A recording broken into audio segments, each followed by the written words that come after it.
Bonsoir, bienvenue dans cette nouvelle édition de Un apéro avec Motomac, votre petite friandise du vendredi soir où ça parle de rencontres, de personnalités extraordinaires du monde de la moto, de petites anecdotes, de motos mythiques. Et c'est le cas aujourd'hui avec cette 600 Ténéré Yamaha que vous voyez dans le coin de l'image. Pour en parler, j'ai un spécialiste et le propriétaire de cette moto, Jean-Marc Bellotti. Jean-Marc, vous le connaissez si vous êtes fan de la chaîne ou d'autres informations de la moto, puisque Jean-Marc, tu n'es pas que figurant dans les films de science-fiction avec beaucoup de méchants qui ont des roues plaquettes. Tu es aussi coordinateur de la FFMC Paris Petite Couronne et à l'avant-garde de la lutte finale contre Béliard Hidalgo et toutes les têtes de veau qui nous empêchent de circuler à moto. Ça fait un alexandrin. Jean-Marc, merci d'être venu avec cette moto sur ce plateau. Ça va ? Très bien, merci. Merci de me recevoir en tout cas, pour parler autre chose que de politique. Oui, ça change un peu justement parce que malgré tout, tous à la FFMC, on est aussi passionnés de moto. C'est d'ailleurs pour ça que vous défendez nos droits avec autant d'ardeur et on vous en remercie. À la base, nous sommes des motards qui aimons rouler à moto. Et on aimerait continuer à rouler à moto. Surtout. On est là pour parler d'une légende, la 600 Ténéré, mais cette légende, c'est un peu une usurpatrice, puisque je disais une fois dans un autre article, c'est un peu comme Paris Hilton. Paris Hilton, elle est célèbre parce qu'elle est célèbre. Enfin, elle a fait une sextape. Tu l'as vu, la sextape de Paris Hilton ? J'ai participé. Ah ben c'était dedans, évidemment. C'était moi, piston de velours. Piston de velours, c'était dedans. Moi, je ne l'ai pas vu, figure-toi. Il faudra que tu me passes la cassette après. Non, la Ténéré, c'est une légende parce que la Ténéré, dans l'imaginaire du motard, c'est un truc un peu ultime. Pourtant, la 600 Ténéré n'a jamais rien gagné. Mais avant de nous attaquer à son cas, une petite question en forme de piège. Donne-moi les 3 derniers vainqueurs du Paris-Dakar. Les derniers ? Ouais, les derniers. Alors, incapable de dire parce que je Tu sais quoi, j'aurais été... Non mais attends, c'était une putain de question piège. En fait, j'aurais été mais complètement comme toi. En fait, en vrai, le Dakar, je pense, je me trompe peut-être. Dites-nous dans les commentaires ce que vous en pensez. Je crois que tout le monde s'en fout. C'est-à-dire que c'est certainement moins suivi qu'avant. Et je me souviens effectivement quand j'étais gamin, quand j'avais 18, 19 ans, 20 ans, on suivait tous le Paris-Dakar. On connaissait tous les Cyril Neveu, tous les Raillés. Enfin voilà, je les connais, on s'en souvient encore maintenant. Bah oui. Et c'est vrai qu'aujourd'hui, on suit peut-être un peu moins. Est-ce qu'il est moins attractif ? Est-ce qu'il est plus usine ? C'était le Dakar à l'époque, c'était l'aventure qui saisissait tous les motards, quoi. C'était l'événement. De toute façon, les grands médias, je veux dire, VSD, Paris Match faisaient des couvertures gigantesques sur la moto. Alors je vais te dire, Ricky Brabec, Toby Price, Sam Sunderland, c'est les derniers vainqueurs du Dakar. Ils passeraient dans la rue et j'ai honte de le dire, je les reconnaîtrais pas. Ah, mais c'est pas des Français. Je veux pas, oui, c'est même pas question de ça. Je veux pas minimiser ni nier l'étendue de leur performance. C'est des mecs qui doivent sûrement faire de la moto comme des dieux, tu vois. Les paysages dans lesquels ils roulent sont magnifiques, mais leurs motos, c'est des putains de protos d'usine qui parlent à personne. Parce qu'il faut se dire qu'à l'époque, tu avais les motos sur le marché, en fait, avec 4 ou 5 SMIC, tu avais une machine qui t'emmenait au bout du monde dans une configuration quasiment d'origine. Et c'est ça qui a fait le succès de la 500 XT, qui est un peu à la base des grands rallyes africains, le Abidjan-Nice, etc. Et puis ensuite, avec ces motos vraiment proches de la série, alors certes un peu préparées, suspension, renfort de cadre, mais pas beaucoup plus que ça, les moteurs étaient globalement d'origine. On pouvait, pour, encore une fois, le prix de 4 ou 5 SMIC à l'époque, se payer une moto qui t'emmenait au bout du monde et qui te faisait rêver dans des rallyes qui étaient des vraies prouesses, parce qu'à l'époque, on pouvait se perdre dans le désert, on pouvait quand même risquer sa peau. Il y a eu des vraies aventures humaines, et la 600 Ténéré vient de là. Je me souviens qu'il y avait même des gars qui étaient partis en Vespa. Ouais. Ça partait en Vespa, ça partait en 4L, ça partait en R5. Aujourd'hui, il y a toujours les mâles, ce qu'on appelle les mâles, dans les Dakar. Mais à l'époque, c'est vrai que beaucoup de gens partaient, entre guillemets, avec la bite et le couteau, sans une grosse assistance. Ils tentaient, ils n'y arrivaient pas forcément, mais ils tentaient. Et c'était ça. On s'identifiait beaucoup plus facilement à l'époque à tous ces motards qui partaient sur le Dakar avec des petits moyens, avec n'importe quelle bécane ou n'importe quelle bagnole. Et c'est vrai que c'est aussi ça qui a fait le mythe du Dakar. Oui, c'était plus l'aventure humaine que je dirais le niveau de la moto, quoi. Alors je ne dis pas qu'aujourd'hui c'est facile à faire, parce que les vitesses auxquelles ils vont et les performances qu'ils font, quand tu fais un peu de piste, tu imagines bien que c'est hors norme, c'est des vrais athlètes. Mais c'est vrai qu'on s'identifiait certainement beaucoup plus à l'époque. Et c'est pour ça aussi que ça rentrait dans nos esprits et que le Dakar a marqué toute une génération aussi. Alors toi, tu as quelques petites dizaines de motos, on peut le dire. Une vingtaine. Une vingtaine de motos. La Ténéré, c'est quelque chose de particulier pour toi. C'est un look, c'est une époque, c'est une histoire. Qu'est-ce que ça ça évoque cette 600 Ténéré. Alors celle-là, c'est la première du nom, hein, c'est le type 34L. C'est ça. Alors toi, tu es spécialiste. En fait, toi, c'est la 55W. C'est ça, 55W. C'est la 34L millésime deuxième année avec des graillages de carbu différents. Là, on rentre. Mais voilà, mais ça reste la toute première avec démarrage au kick, frein à tambour, ce bon look bien carré, le réservoir de 30 litres et puis une gueule qui est éternelle et inimitable. Ça t'évoque quoi cette moto ? Alors, je l'ai racheté justement parce que j'avais envie de... J'achète quelquefois des motos.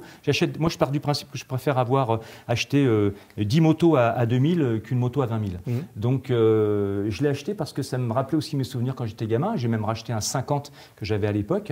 Et à l'époque, j'avais une 600 XT, celle avec le petit réservoir, la rouge et blanche. Donc, j'ai racheté celle-là. Parce que je me dis, tiens, j'aimerais bien reavoir le coup de pied. Parce qu'à l'époque, on parlait du coup de pied au cul du mono, etc. C'est plus ça aujourd'hui. C'est plus trop ça, c'est quand même très aseptisé en fait. C'est plus rien à voir, mais c'est vachement sympa quand même. Et je l'ai acheté il y a une dizaine d'années pour la modique somme de 600 €.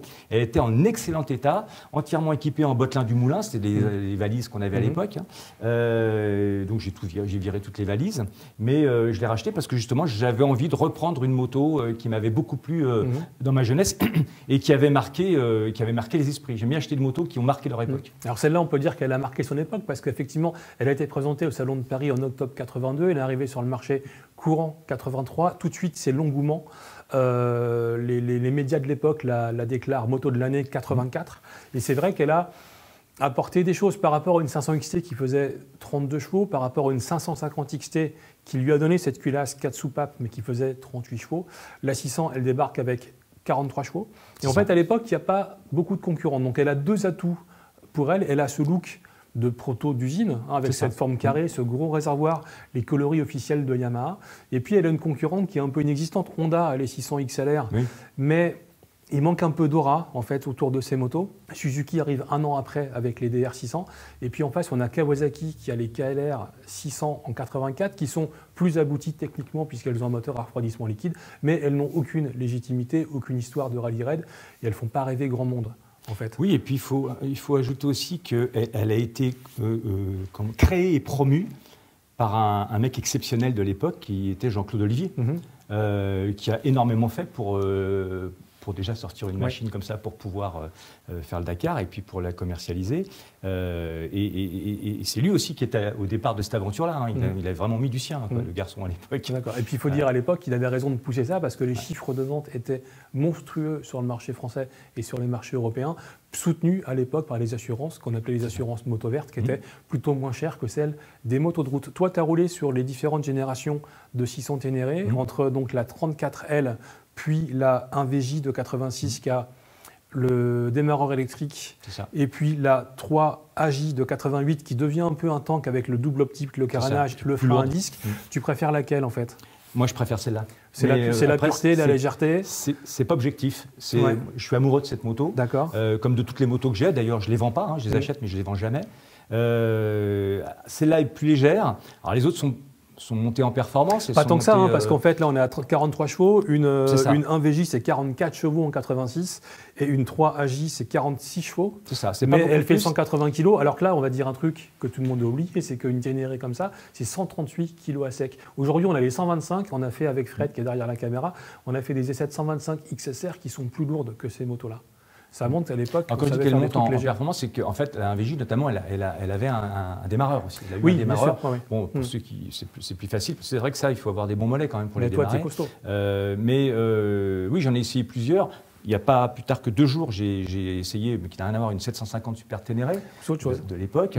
Alors là aussi, c'est un moteur, c'est génial, quoi. J'ai vraiment adoré. Je me suis dit, tiens, je vais peut-être m'en racheter une pour pas cher. Mais non, vraiment, ma cote d'amour, c'est celle-là. Je trouve qu'elle a un vrai look. Elle est d'origine, elle est prête pour la piste, elle est prête pour l'aventure déjà. Les spécialistes avec lesquels je suis parti à Dakar me disaient cette moto d'origine, elle est ready to race déjà. Donc il n'y a pas grand-chose à faire pour l'améliorer, enfin pour la transformer, pour qu'elle puisse prendre la piste, elle le prend rapidement. D'accord. Justement, puisque tu en parles, j'aimerais que tu développes un peu avec nous. Toi, tu as eu la chance non seulement d'avoir cette Ténéré, mais aussi de l'avoir emmenée à Dakar. Oui. C'était quand? Comment ça s'est passé? Dans quelles circonstances? C'est quoi les moments forts de l'histoire? Dans quelles circonstances? J'ai eu la chance de rencontrer 2 mecs formidables qui s'appellent Gérard Brondy et Jean-Louis Quirel et qui ont créé le TFT, le Ténéré French Team. Et ils ont organisé un départ Paris-Dakar par les anciennes pistes du Paris-Dakar, à la même époque, hein, c'était le 27 décembre, en partant du Trocadéro, et on est parti à une dizaine de motos, et on est descendu à Dakar par les pistes et par la route. On a fait un mix, hein, bien évidemment. Sauf que toi, tu t'es bourré directement en descendant les marches du Trocadéro. Premier jour, première piste. Première piste, voilà, parce que ça aurait été chic. Je veux descendre la Tour Eiffel, bam, allez, 3 côtes, merci Bobby. Alors, ça m'a fait super plaisir parce qu'à l'époque, j'allais avec les copains, on allait au Trocadéro pour voir les départs du Dakar, parce qu'il y en a plusieurs qui sont partis de là. Là, c'était d'autres gens qui étaient venus, qui étaient du Tenerife Team par Facebook, etc. Il y a plein de gens qui sont venus nous voir partir. Voilà, c'était vraiment sympa. Là, j'étais de l'autre côté de la barrière et pour moi, c'était un moment hyper émouvant parce que je me suis dit, mais putain, à un moment donné, je me retrouve là de l'autre côté de la barrière en tant que pilote partir du Dakar. Alors, pilote, relativisons, hein. Moi, je ne suis pas un pilote, hein, mais voilà, en train de partir avec ma moto alors que les autres nous regardaient. Et ils nous regardaient avec des étincelles dans les yeux aussi. Clair. Donc, c'était vraiment génial. Et donc, en fait, on est parti à une dizaine de motos. On n'a pas fait toutes les pistes parce qu'on n'est pas passé par l'Algérie pour différentes raisons géopolitiques actuelles. Oui, c'est toujours compliqué, même aujourd'hui. C'est compliqué, voilà. Mais voilà, on est descendu par la route. Donc, on a fait toute la France, on a fait l'Espagne. Ensuite, on a fait le Maroc, on a traversé le Maroc, la Mauritanie, et on est arrivé, but final, au Lac Rose à Dakar. Il est vraiment rose ou c'est des cartes postales? Il est vraiment rose. C'est pas du Photoshop, il est rose. C'est à cause de ces petites algues là. D'accord. Donc, il est vraiment rose et on a roulé. On a roulé finalement sur la fameuse plage où se terminait où arrivait le Paris-Dakar à l'époque. Un voyage sans encombre ou un petit peu galère? Si, un voyage sans encombre. Déjà, le premier jour, je me suis mis une gamelle, donc je me suis cassé 3 côtes le premier jour. Donc j'ai continué 15 jours sur la bécane, soit sur les routes, assis gentiment, soit sur les pistes, debout. Je peux dire que je faisais pas le marieur à l'époque, hein, j'avais mal. Donc mon jour de l'an, parce qu'on a passé le jour de l'an donc dans une toile de tente de 10 personnes à 12 et à moins 5 degrés. Comment on reste au chaud sans devoir s'enculer par moins 5 degrés dans le désert? C'est de la proximité humaine, hein. On essaye. Alors il y en a beaucoup qui pètent dans la tente. Alors ça fait du gaz naturel, ça chauffe énormément. D'accord. Et puis, petite parenthèse littéraire, j'aime bien interrompre les gens. Ah oui, d'accord. J'avais Isabelle, ma copine, qui elle partie avec une AVJ, et j'étais obligé de rester à son. J'étais réveillé par la douleur, réveillé parce qu'on dormait par terre, je dormais mal, et réveillé par la peur que les autres lui sautent dessus. Donc j'étais obligé d'en plus de faire le garde. Donc ça, faire le vigile dans le froid avec des côtes cassées. Voilà, exactement. J'ai passé le pire jour de l'an de ma vie, mais aussi le meilleur parce que c'est celui, pour l'instant, pour lequel je garde les meilleurs souvenirs. Et avec une assistance, deux copains qui ont fait l'assistance, qui étaient vraiment géniaux, qui ont apporté. Les mecs dans le 4x4, ils avaient un frigo, ils avaient du foie gras, du champagne, du saumon. Moi, j'ai rien mangé, j'étais trop mal, mais les autres, ils ont fait une belle fête. De toute façon, en général, le vigile ne mange pas au repas des autres. Le vigile ne mange pas. Voilà. Ensuite, sur la piste, c'était comment cette Ténéré? Alors, on avait différents niveaux sur la piste. Il y avait Gérard notamment et Jean-Louis qui avaient de très bons niveaux, qui eux prenaient systématiquement toutes les pistes. Nous, de temps en temps, on tranchait un peu par des routes. Puis moi, avec mes côtes, de toute façon, encore une fois, je ne pouvais pas trop jouer au con. Donc, parce qu'il était hors de question que je m'en remette une, puisque là, après, je risquais une perforation, puisque j'avais 3 côtes pétées. Et puis, de toute façon, je n'avais pas le niveau, moi, de faire toutes les pistes. Voilà. Il faut savoir que moi, je suis parti, Isabelle et moi, on est partis sans aucun entraînement. Parce que c'est une connerie. Pourtant, vu l'état de la chaussée parisienne, c'est assez. Alors, vu l'état de la chaussée parisienne, notamment rue Royale, ou rue Pavée, etc., la 600 Ténéré a tout à fait sa place dans cette ville de Paris. Mais voilà, donc il y avait différents niveaux, donc on a tous pris les mêmes chemins, et de temps en temps, certains prenaient des pistes beaucoup plus difficiles, et nous, on les rejoignait par la route. Mais on a quand même fait des pistes, hein. Ma petite Ténéré, là, elle a fait les pistes. D'ailleurs, je ne l'ai pas nettoyée. Depuis mon retour de Dakar il y a 2 ans, parce qu'il y a 2 ans, elle a toujours son choc là où le réservoir enfoncé, parce que quand je me suis cassé la gueule, elle a pris le choc. Et il y a encore du sable du désert dessus, donc je vais la laisser comme ça. C'est un petit peu de la bonne nanas à l'époque, elles gardaient le parfum des mecs qui les avaient largués, tu vois. Elles se lavaient pas. Ah ouais. Donc moi, ça fait un peu pareil. Je lave pas ma Ténéré. Tu nous parleras tes histoires de cœur sur une autre émission. Et je tiens à dire que dessus, j'ai des autocollants de chez Ali Nassir à Zagora, qui est le top du top, qui répare tous les 4x4 du monde. C'est plus exotique, et je dis ça sans aucune méprise, que Doc Biker porte de Versailles, quoi. Ah bah c'est clair. Salutations à nos amis chez Doc Biker. C'est beaucoup plus exotique, Voilà. effectivement, et c'est beaucoup plus aventure. Voilà, Donc, on est passé chez Alice, et là aussi, c'est un grand moment. Tu passes bah, chez un mec comme ouais. ça. Tu vois que tous les mecs sont passés chez lui, tous les mecs qui font du 4x4 ou de la moto dans le désert, dans le monde entier, ils le connaissent. Et tu dis, ah, je suis chez une pointure, quoi. Le gars, Donc il je sait résume, tout tu pars avec zéro expérience tout-terrain, avec une Brel qui a 35 Exact. ans, et en fait, elle arrive à Dakar À 60 ans. sans autre problème. Non, la Brel a 35 Non, mais moi, ans. j'ai toi, 60 ans. Je commence à faire une ça à Brel de 60 ans, 60 faut ans être sur une Brel de 35 ans. La formule est bonne. Et la moto t'emmène à Dakar sans broncher, quoi. Sans brancher. Ouais, Elle a c'est magique, ça. parfaitement bien C'est marché. magique. Elle pissait l'huile de partout parce qu'il y a eu un problème moteur. C'est-à-dire que j'allais faire le moteur, mais la personne qui me l'a fait, elle n'a pas mis les joints d'origine. Ouais. Donc ça pissait de partout, mais vraiment de partout. Mécaniquement, elle est allée jusqu'au bout. Je mettais un litre d'huile tous les jours, mais elle est allée jusqu'au bout. C'est-à-dire c'est hyper costaud quand même. Des moments forts dans le voyage, je sais pas, la traversée, Oui, bien sûr. la traversée de la frontière sur le fleuve, Alors, Mauritanie, les Sénégal. moments forts, c'est les 6 à 7 heures qu'on passe quand on arrive en Mauritanie pour passer la frontière, quand on rentre en Mauritanie, quand on en sort, on passe autant de temps, de voir les douaniers en treillis et en tongs, ça fait marrer. Se faire arrêter en Mauritanie notamment, 30 fois sur la route pour sortir des petits papiers, photocopie des passeports, parce que voilà, il faut le faire constamment. En plus, avec une nana dans le groupe, pas facile, parce que les mecs ils hallucinaient de voir une nana qui conduisait. Moment fort, parce que super aventure humaine, avec des mecs formidables. Hein. On ne se connaissait pas tous, hein. Moi j'en connaissais un ou deux dans l'histoire, mais les autres on ne se connaissait pas, on ne s'était jamais vus. Compliqué de partir avec des gens que tu ne connais pas, tu sais que tu vas en chier, tu sais qu'il va y avoir des difficultés, des moments de bonheur aussi, mais quelque part, ça peut être très tendu quoi, entre les gens.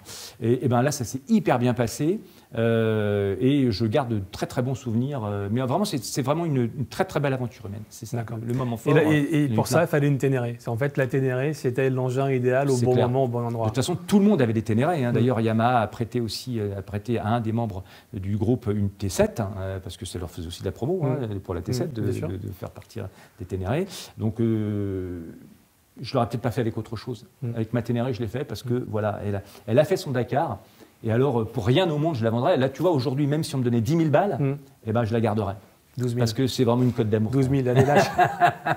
Tu me disais un truc intéressant, c'est que quand tu roules encore aujourd'hui, avec des motos modernes comme ça a une cote d'amour incroyable. Les gens viennent te parler quand tu as une 600 Ténéré. Dans la rue, tu te fais brancher. Mais honnêtement, hein, je ne mens pas. Hein, je la sors, à chaque fois que je la sors, je me fais brancher au moins une fois. Par des gens qui disent « Oh, une Ténéré, oh, super !» Ou des gens qui la regardent passer, qui regardent. C'est assez curieux. Ça ne fait pas ça avec les autres motos. J'ai plein d'autres motos. Des motos un peu rigolotes, j'ai même un chopper. On m'a dit que tu es une Pacific Coast. J'ai une Pacific Coast aussi. Ça fait pas le même effet. Mais par exemple, j'ai une moto qui est montée un Harley, qui est montée un chopper, qui a une bonne gueule et tout. Mais vraiment, la moto qu'on regarde, c'est celle-là. Mais c'est sa couleur, je pense. Bon, après, en plus, avec tous les autocollants, elle fait très moto de compète, là, maintenant. Ça. Mais voilà, elle a ses pneus à tétine. J'ai gardé mes pneus à tétine quand même pour rouler dans Paris, même sur la route, donc je fais attention quand il pleut. Mais c'est vrai que cette moto, elle a une cote d'amour assez incroyable. Merci Jean-Marc pour ce témoignage. J'ai deux nouvelles, une bonne et une mauvaise. La mauvaise, c'est que grâce à toi, à cause de toi, la cote des Ténéré, qui avait pas mal monté ces derniers temps, vient encore de prendre 500 balles sur le bon coin. Et ça fait vraiment chier. La bonne nouvelle, c'est que sur ton prochain virée Dakar, l'équipe Motomag est avec toi. On vient filmer tout ça. C'est super sympa. Merci. Fred, derrière la caméra, il est OK, ouais. À 70 ans peut-être. Avec le 4x4, ça marche. Merci à vous. Dites-nous ce que vous pensez de la 600 Ténéré, si vous préférez la 34L, la 1VJ. La 3 Agis, si vous êtes nostalgique d'un petit trail monocylindre simple, pas cher et qui vous emmène au bout du monde sans prise de tête. Merci de nous suivre. À très bientôt sur la chaîne YouTube de Motomag, des débriefs de GP, des émissions, des essais, des apéros, des surprises. Il y a plein de choses pour vous. Merci, soyez prudents. Bisous sur le casque. À très bientôt. Merci Jean-Marc pour ça. À bientôt. À bientôt. Allez, démarrage au kick, 5e.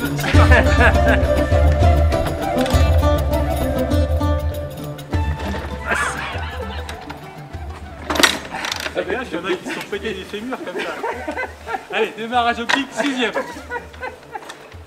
J'ai trouvé le bon point. Donc pour la CMX 100, c'est très simple. Une petite pression sur le frein parce que tu as la boîte auto. Et pendant ce temps-là... Le saddle complet. Et pendant ce temps-là, le saddle... Attends. Allez, 14e. Oh putain, elle va partir. Je crois qu'on a pété un micro là. Et oui, face à Anne Hidalgo, comme face à la Cité Ténéré, Jean-Marc Bellotti ne lâche jamais les combats.